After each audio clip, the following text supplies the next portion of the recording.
은혜 갚은 제비 이야기. 여차여차 제비가 다리가 부러졌고 흥부가 그때 제비 다리를 고쳤어요. 계절의 변화에 따라 강남으로 날아갔던 제비, 따뜻한 봄을 맞이해서 다시 날아옵니다. 날아올 때 입에 씨 하나를 물고 와서 흥부에게 주지요. 흥부는 그 씨를 심었고 수확의 계절에 큰 여러 박을 열매로 따게 되었습니다. 슬금슬금 박을 터뜨리기 위해 톱질하는 과정 속에 첫 번째 박이 뻥 하고 터지며 금은보화가 쏟아져 나왔습니다. 두 번째 박에서는 비단이 쏟아져 나왔습니다. 세 번째 박에서는 일꾼들이 쏟아져 나왔습니다. 그 결과 흥부는 그 동네에서 제일 가는 부자가 되었다이지요. 이 이야기 가운데 은혜 갚은 제비에만 초점을 둘 것이 아니라 은혜 입은 자가 은혜를 되갚을 때 그 은혜의 영향력이 배가 되어짐, 거기에 초점을 두면 좋을 것 같습니다. 오늘 41절은 이렇게 시작합니다. 두 물이 합하여 흐르는 곳을 만나 배를 걸매 이 물은 부딪혀 움직일 수 없이 붙고 그 물은 큰 물결에 깨어져 가니. 설명이 좀 필요한 요절이에요. 이 요절을 읽다가 명량해전이 떠올랐어요. 사진을 한번 보여주시겠어요? 이쪽은 진도, 그리고 이쪽은 하원반도 쪽인데요. 명량해전이 치러진 쪽이 여기입니다. 여기서 여기 폭이 어느 정도가 될 것 같아요? 학자들은 500m라고 이야기합니다. 좁은 해협이기 때문에 다른 곳보다 물살이 굉장히 빠른 곳이죠. 또 아울러 양쪽 해안가 쪽으로는 보이지 않는 암초가 불쑥불쑥 솟아 있을 수밖에요. 그러니 평균 500m지만 암초로 인해서 배가 갈 수 있는 길은 약 4분의 1, 130m밖에 안 된답니다. 그러니 못 모르고 이 지형을 모르고 배를 몰다가는 암초에 걸려 좌초되어 버리는 상황이 많게 되겠죠. 1597년 이순신 장군은 바로 이 지형을 이용해서, 물살을 이용해서, 숨겨진 암초를 이용해서 배 12척으로 10배 이상 130척의 외적함을 무찔렀던 것입니다. 오늘 우리가 읽은 41절, 두 물이 만나는 곳, 바로 그것이 좁은 해협이에요. 좁은 해협이니 양쪽 해안가로 암초들이 많단 말입니다. 그곳으로 바울이 탄 배가 쫓겨가다가 암초에 박혔고 꼼짝달싹 못하는 상황에 센 물살에 배 앞쪽이 깨어져 가는 상황이에요. 지도를 보여줘 보시겠습니까? 지금 미양이라는 곳에 출발했다가 큰 광풍을 만나 지금 그 배가 쫓기고 멜리데라는 섬, 지금은 몰타 공화국인데요. 큰 지도로 보여줘 보십시오. 학자들이 이 멜리데 섬 가운데 살모네타라는 섬이 있답니다. 그곳이 어디인지 정확하게는 모르겠는데 제가 봤을 때는 아마 여기서 여긴가 아닌가 싶어요. 혹은 여기서 여기가 아닌가 싶기도 하고요. 좁은 해협 가운데 떠내려가다가 저곳으로 지금 배가 박힌 거예요. 그래서 깨져가는 상황이에요. 그때 42절 군인들의 자세를 볼 수 있어요? 한번 읽어볼까요? 시작. 군인들은 죄수가 헤엄쳐서 도망할까 하여 그들을 죽이는 것이 좋다 하였으나. 군인들의 수장, 백부장이 물었을까요? 배가 좌초되어져 가는 중이다. 저 죄수들을 어떻게 할까? 그때 군인들 만장일치를 봅니다. 죄수들 죽이는 것이 좋습니다. 당신은 죄수를 책임져야 할 자가 그 죄수를 끝까지 책임지지 못하면 목숨을 내어놔야만 했나 봐요. 사도행전 16장을 우리는 공부해 오면서 알게 되었죠. 빌립보 간수장이 지진 이후에 잠에서 깨어나 부랴부랴 감옥을 살폈는데 옥문이 다 열려있고 죄수들은 한 사람도 안 보입니다. 죄수들 다 탈옥했구나라고 결론 내리고 그 뒤 간수장이 어떤 태조를 취하죠? 칼을 꺼내어 스스로 자결하려고 합니다. 그 당시 법이 그랬다고요. 군인들은 만장일치로 합의를 본 거예요. 괜히 이런 상황에 죄수들이 도망이라도 가면 우리가 죽게 된다. 그러니 죽이는 것이 좋습니다.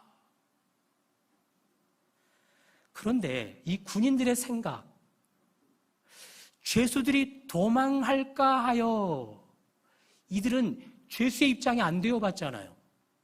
죄수의 입장이 안 되어봤으면서 왜 죄수들이 도망할 것을 미리 예측하는 걸까요? 미리 생각하는 걸까요? 이거 앞선 경험 때문에 그러는 것 아닐까요? 바로 하루 전날이었어요. 사공들이 배가 육지로 가까워지는 과정에서 배를 고정하기 위해 무거운 닷 4개를 내리는 과정 속에서 사공들이 나룻배를 풀잖아요. 위급한 상황, 배를 탈출하기 위해서 사용하는 거룻배, 작은 배를 풀어 도망치려고 했단 말이죠. 아마 그 일이 이 군인들에게는 꽤나 충격으로 와닿았었던 것 같아요. 사공들도 도망하려고 하는 판에 죄수들이라면 더 달아나려 하지 않겠는가, 그런 생각에 봉착된 거죠. 그러니 앞선 경험이 참 중요한 것 같아요. 그 앞선 경험이 어느 것이냐에 따라서 우리는 현실 가운데 그것이 생각을 붙잡아 버리고 마음과 의지를 붙잡아 버릴 수 있다는 거죠. 그러나 이 군인들은요, 어제 사공들이 달아나려고 했던 부정적인 경험만 한 자들이 아니에요.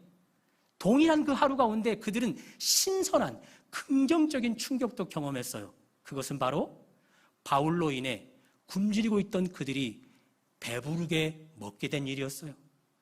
10나흘간을 쫄쫄 굶어 죽어가던 과정 속에 바울이 떡을 취하더니 하나님 앞에 축사하더니 나누는 과정 속에서 배 위에 탄 276명이 배부르게 먹게 되는 기적을 체험했다고요. 자, 그러니 우리 군인들은 똑같은 어제라는 시간에 사공들이 달아나려 하는 부정적인 경험도 했지만 하나님의 은혜로 기적으로 배부르게 먹게 된 이 기적도 경험했단 말입니다. 그런데 이 군인들은 하나님의 은혜의 기적은 놓쳐버리고 사공들이 달아나려 했던 그 경험만이 그들의 생각을, 그들의 마음을, 그들의 의지를 압도해버려서 죄수들 다 죽여야 한다, 그렇게 나아가고 있어요. 여러분과 제가 오늘까지 살아오면서 우리도 많은 경험을 했잖아요. 긍정이든 부정이든 많은 경험을 했잖아요. 어떠세요? 오늘을 살아갈 때 긍정이 나를 주장해 가나요? 부정이 나를 주장해 가나요? 하나님의 은혜를 많이 경험하고 오신 여러분, 하나님의 은혜가 오늘을 살아가는 여러분의 마음과 생각과 의지를 붙들어 가나요?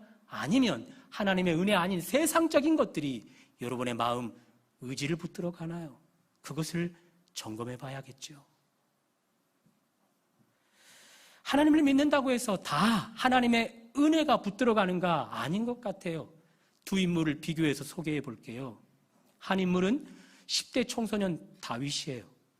그가 아버지의 양떼를 이끌어 풀을 뜯기고 있는 과정에 무서운 사자가 곰이 공격해 오는 거죠.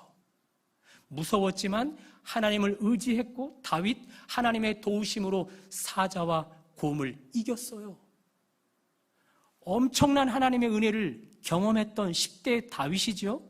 그러던 어느 날 다윗이 살던 나라에 적군이 쳐들어왔습니다. 거인 골리앗 장수를 선봉에 세워서는 그 골리앗이 싸움을 도둡니다.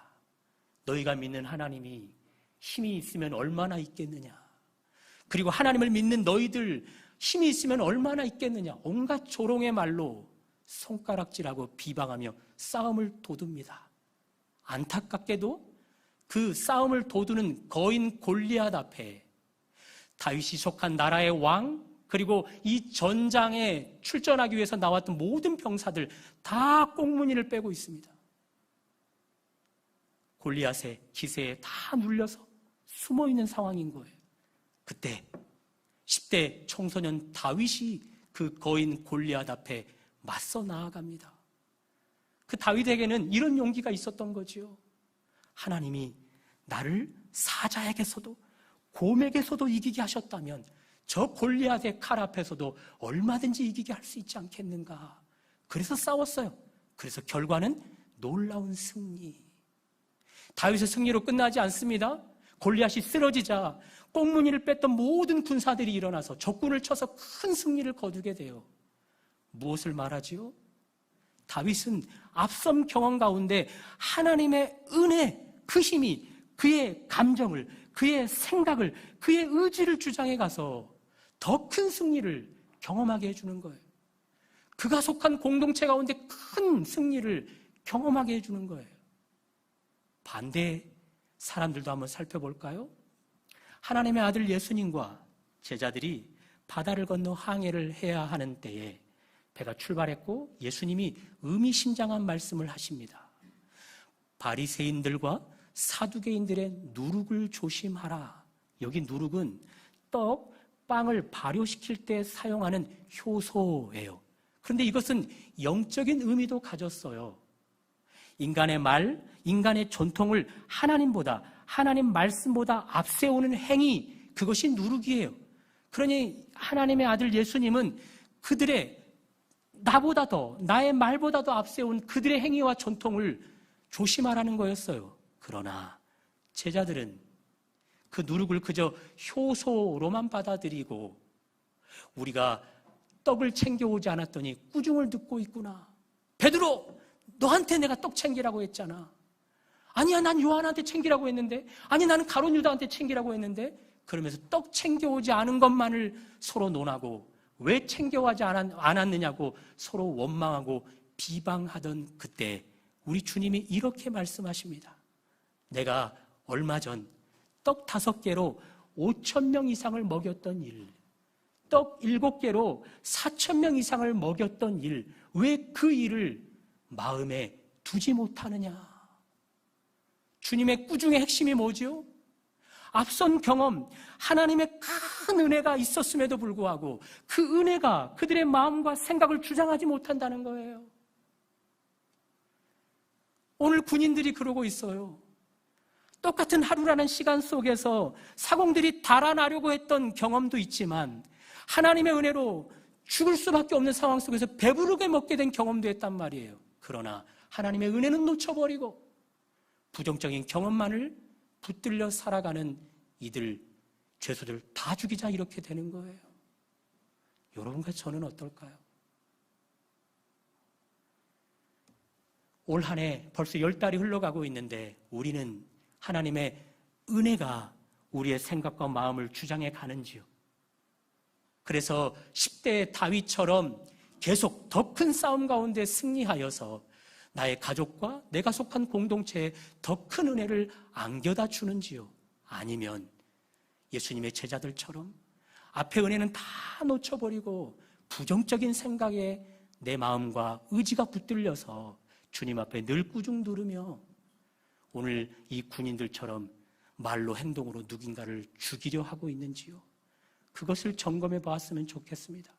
점검해 보시면서 이제 남은 11월은 하나님의 은혜에 여러분과 저의 마음과 생각이 붙들려 그 은혜가 우리를 주장해 갈 수 있기를 주님의 이름으로 축원합니다. 자, 이렇게 군인들은 좌초되어지는 과정 속에서 죄수들이 달아날까 하여 다 죽이는 것이 좋다 결론 내렸어요. 자, 이 군인들의 말대로 죄수들을 다 죽이게 되면 어떻게 될까요? 우리가 잘 아는 주인공 바울도 죽게 돼요. 왜냐하면 바울도 죄수의 신분으로 배 위에 올라와 있거든요. 그래서 43절을 보실까요? 이렇게 써 있죠. 백부장이 바울을 구원하려 하여 그들의 뜻을 막고, 죄수들을 죽이면 바울도 죽게 된단 말이에요. 앞에서 말씀드렸잖아요. 이 군인들 바울에게 큰 은혜 입은 자들이잖아요. 열 나흘 동안 쫄쫄 굶어 죽어가는 과정 속에서 하나님의 기적을 베풀어 준 바울로 인해서 살게 되었잖아요. 생명을 연장받게 되었잖아요. 큰 은혜를 체험했잖아요. 그런데 왜 이들은 은혜 갚은 제비처럼 살지 못하고 오히려 바울 포함 죄수들을 다 죽이려 하냐는 거죠. 우리 이런 말 흔히 합니다. 은혜는 은혜고 현실은 현실이다. 그때는 그때고 지금은 지금이다. 그런 말 혹시 해본 적 있나요? 이 군인들은 상명하복의 문화권 속에 살아가요? 군인이기 때문에 위에서 하달되어진 명령, 죄수를 책임져야 할 군인이 죄수를 끝까지 책임지지 못하면 생명을 내어놓아야 해. 그 법을 준수해야 될 자들이에요. 그러니 이들의 마음 자세는 이것이지요. 우리가 바울의 은혜에 운운하다가는 누군가가 이 배에서 도망갈 때 내가 죽게 된다. 그러니 은혜는 은혜고 내 지금 현실 속에서는 나는 이 법을 지켜 나는 살아야겠다. 그렇게 이야기하고 있는 거죠. 여러분과 저도 받은 은혜가 있는데 그 은혜는 은혜고 현실은 현실이다 할 때가 있지 않나, 그것입니다. 우리 흔히 은혜를 받으면 주님 앞에 은혜에 보답하며 살겠습니다. 은혜 갚는 제비처럼 살겠습니다. 그렇게 주님 앞에 소원도 하고 고백도 하죠. 그런데 막상 팍팍한 현실에 부대끼며 살아가다 보면 은혜는 은혜고 현실은 현실이다. 그렇게 되어버릴 때가 많아요. 10명의 문둥병자가 예수님께 가까이 오지도 못하고 멀찍이 서서 우리를 좀 고쳐주세요 외쳤어요. 당시 문둥병은 전염병, 건강한 사람 앞에 옮길 수 있는 병, 부정하다 해서 건강한 사람들로부터 격리되어 생활해야만 했어요. 그러니 주님 앞에 가까이 올 수도 없었던 자들이에요. 우리 주님은 그들을 다 불쌍히 여기셨고 고쳐주시려고 이렇게 말씀하십니다. 너희들 그 몸으로 제사장에게 가서 너희 몸을 보이라. 당시 종교법에는요, 전염병이 걸려 격리되어져 살아가다가 자연스럽게 몸이 깨끗하게 되어지면 제사장에게 가서 그 몸을 보이는 거예요. 제사장이 확인하고 깨끗하다 판정이 되면 너 이제 격리 해제, 자유인으로 살아가라 선언을 해주는 거예요. 그러니 주님의 말씀은 이거죠. 너희들 지금 문둥병 걸려 있지만, 부정한 몸이지만 내 말에 순종해서 제사장에게 가는 과정 가운데 몸이 깨끗하게 될 것이다. 그래서 갔어요. 감사하게도 이 10명 다 깨끗하게 되었어요. 그러나 이 이야기는 해피엔딩으로 끝나지 않아요.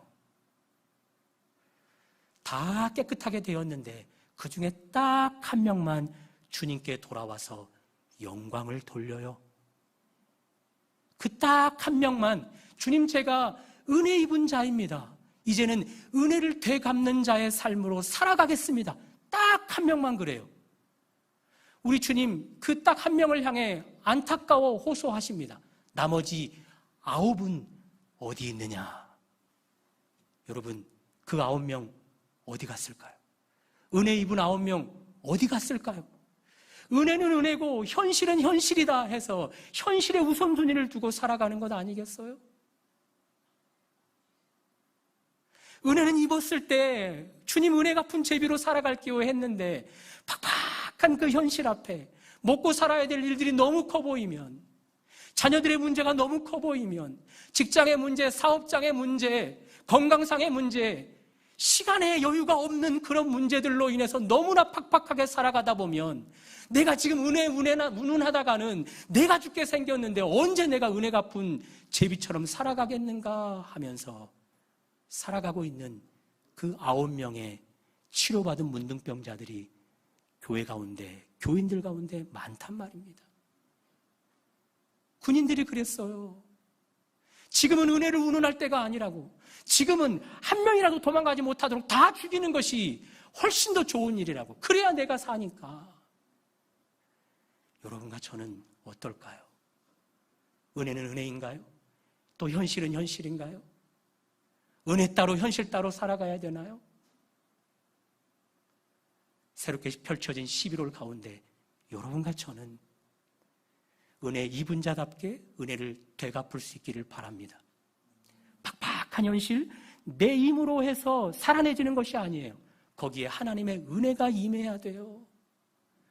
아침에 일찍 일어나고 저녁에 늦게 누우며 수고하지만 우리 주님이 그 인생을 책임져 주지 않으면요, 수고하는 모든 것이 헛될 수밖에 없는 거예요.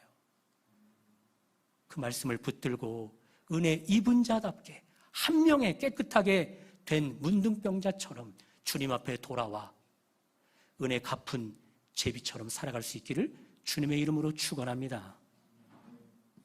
자, 이렇게 군인들은 은혜를 입었는데 은혜는 은혜고 현실은 현실이다. 그래서 죄수들 다 죽이자 했단 말이에요. 이제 수장, 백부장의 결정만이 남아 있습니다. 그의 결정입니다. 우리 43절 눈으로 한번 따라와 보세요. 백부장이 바울을 구원하려 하여 그들의 뜻을 막고. 우리 잠시 백부장을 살펴봐요. 백부장 어떤 사람이었어요? 배 위에 있었던 백부장은 어떤 사람이었어요? 딱 10나흘 전만 해도 백부장은 바울을 전혀 염두에 두는 자가 아니었어요. 배를 출발해야 되는가 멈춰야 하는가 기로에 서 있을 때 바울이 하나님의 은혜로 신적 예측, 이 항해를 계속하다가는 배만 아니라 생명에도 큰 손실이 있을 것이다. 그 말 깡그리 묵살시켰던 백부장이었어요. 경험만을 앞세웠던 선주, 선장의 말을 따라 항해 시작! 그 결과 미친 광풍을 만나 죽을 뻔했다고요. 자기만 죽을 뻔한 게 아니라 군인들, 죄수들, 사공들 다 죽일 뻔했다고요. 그 과정 속에서 이 백부장 달라지고 있는 것 같아요. 바울을 어떻게 해서든지 살려내려고 하고 있어요. 바울에 대한 자세가 달라져 버렸어요. 동일하게 어젯밤 그도 바울이 베풀어준 하나님의 기적으로 배불리 먹어서 살 수 있었다고요. 죽는 과정 속에 생명을 연장받을 수 있었다고요. 그러는 과정 속에 이 백부장 바울을 대하는 태도가 달라지고 있어요. 어떻게 해서든지 바울을 살려내려고 하고 있어요. 질문해 볼까요? 왜 이렇게 백부장은 바울을 살려내려 하는 걸까요? 왜 이렇게 백부장은 이제 바울 한 사람만은 반드시 살려야겠다는 마음을 갖고 있는 걸까요? 이 요절 때문입니다. 우리 다 같이 한번 읽어볼까요? 사도행전 27장 31절 중반절. 우리 지난주에 함께 읽고 선포도 했던 말씀입니다. 다 같이 시작.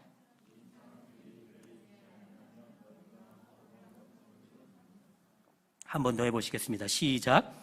이 사람들이 배에 있지 아니하면 너희가 구원을 얻지 못하리라.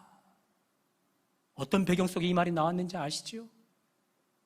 사공들이 자기들만 도망가려고 거룻배를 푸는 과정 속에 바울이 외쳤던 거예요. 저 사공들이 배에서 도망가게 되면 저들만 죽는 것이 아니라 배 위에 남아있는 우리도 다 죽습니다. 저는 이것을 이렇게 표현했어요. 하나님은 바울과 죄수들과 선주, 선장, 선원들과 우연하게 만나게 한 것 아니라고.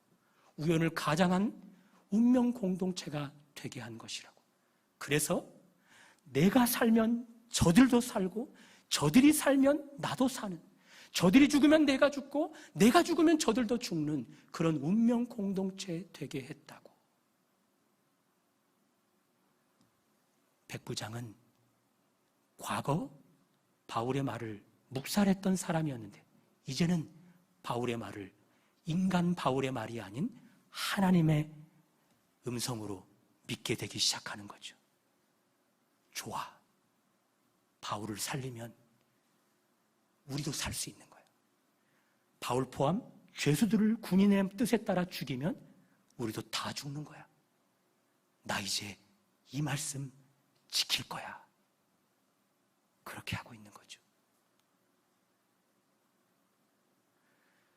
오늘 이 11월 첫 주 가운데 우리 하나님께서 우리 공동체 가운데 이런 백부장이 나오기를 요청하고 계십니다. 이런 백부장이 나오기를 요청하고 계십니다. 강단에서 선포되어지는 목회자의 말씀이 인간 개인의 말씀이 아니라 하나님의 음성으로 들려지는 그런 백부장이 있기를 하나님이 무척이나 요청하고 계십니다. 자, 백부장, 이 말씀에 곧대로 지키고자 하는 것 때문에 군인들의 말을 묵살해버렸어요. 그리고 바울을 살리고 죄수들을 살리고자 이런 조치를 취합니다. 43절부터 우리 44절을 쭉 읽어볼까요? 한번 스크린으로 봐주면서 한번 읽어봅니다. 시작. 백부장이 바울을 구원하려 하여 그들의 뜻을 막고 헤엄칠 줄 아는 사람들을 명하여 물에 뛰어내려 먼저 육지에 나가게 하고 그 남은 사람들은 널조각 혹은 배 물건에 의지하여 나가게 하니 마침내 사람들이 다 상륙하여 구조되니라. 헤엄칠 수 있는 사람은 헤엄쳐서 육지로 가고, 헤엄에 자신 없는 사람은 배 조각들을 붙들어 육지로 가라. 중요한 것은 그 과정 속에 다 구조되었답니다. 다 살았답니다. 여러분, 물살이 빠른 곳이라니까요. 이순신 장군이 저 좁은 해협에서 배 12척으로 10배나 되는 배 130척을 무찔렀다니까요. 그 빠른 물살에 배 조각 의지하면요, 내 수영 실력 의지하면요, 살 수 있을까요? 아니요. 왜 살 수 있었을까요? 왜 살 수 있었을까요? 백부장이 바울의 말을 인간 개인의 말로 듣지 않고 하나님의 말씀으로 붙들었기 때문입니다. 이런 과정 속에 바울을 살리면, 이런 과정 속에 죄수를 살리면 저들도 살고 우리도 산다. 반대로 군인들의 말을 따라 저 죄수들을 죽여버리면 저들만 죽는 것이 아니라 우리도 다 죽는다. 그 말씀을 붙들었기 때문에 그 빠른 물살 가운데 아무도 죽지 않고 다 구조되었어요. 다 살아났어요.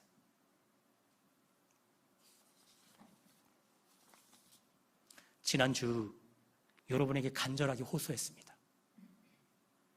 여러분, 목회자를 좀 살려주세요. 중직자를 좀 살려주세요. 우리 교회 직분자들을 좀 살려주세요. 우리 교회 성도들을 좀 살려주세요. 청년들을, 중고등부들을, 유초등부를 좀 살려주세요. 여러분은 이 호소의 말을 그저 목회자 개인의 음성으로 들으셨습니까? 아니면 하나님의 음성으로 들으셨습니까? 저는 순진해서 여러분 전원이 다 개인의 말로 듣지 않고 사람의 말로 듣지 않고 하나님의 말씀으로 들었다 믿습니다. 그러나 오늘 본문을 보니 배 위에 있는 공동체 가운데서는 딱 한 명만 바울의 말을 하나님의 말씀으로 믿었어요. 바울의 말을 인간의 말이 아닌 하나님의 말씀으로 믿은 자는요, 배 위에 가운데 백부장 딱 한 사람이에요. 죄수들은요, 바울의 말을 그저 묵살해버릴 말로 여겼어요.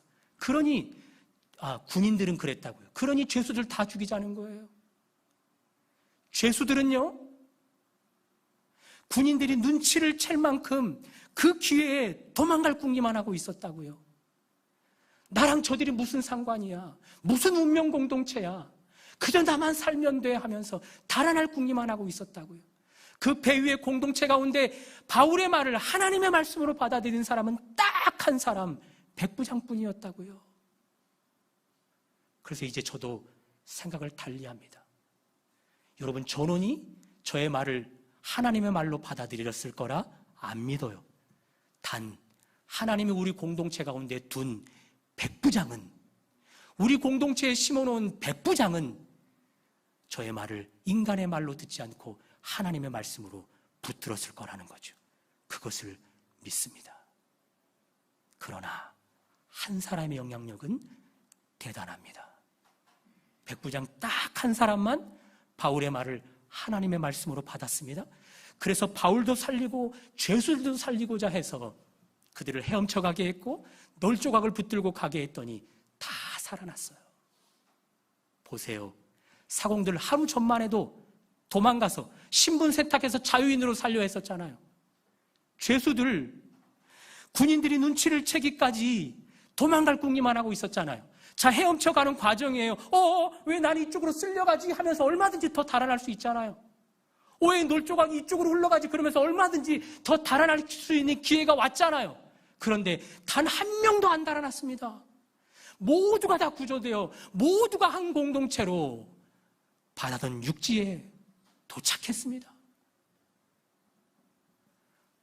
백부장 한 사람, 그 한 사람이 하나님 말씀을 붙들고 고지고대로 그 말씀을 지키려 했더니 이 공동체가 바라던 항구에 다 무사하게 도착하게 됩니다. 이 백부장은 지금까지는 하나님의 은혜를 입었다 할지만 그 은혜를 갚는 죄비는 아니었어요. 그러나 열나흘 전부터 조금씩 은혜 갚은 제비의 자세로 살아가기 시작했어요.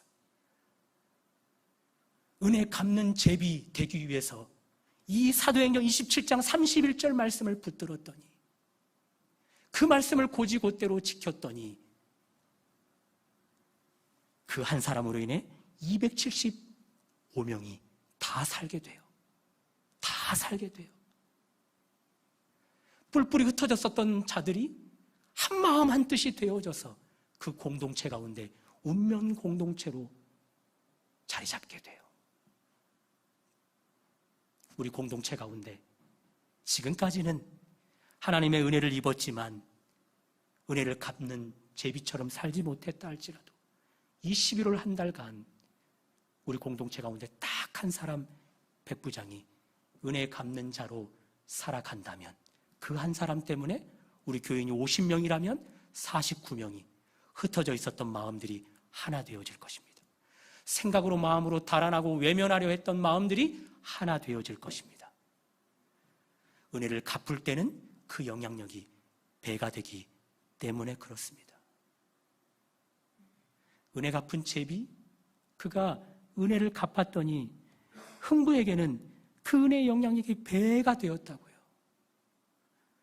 여러분과 제가 백부장이 되어서 은혜 갚은 제비로 은혜를 되갚게 될 때 우리 공동체는 하나님 안에서 온전하게 회복되어질 것입니다.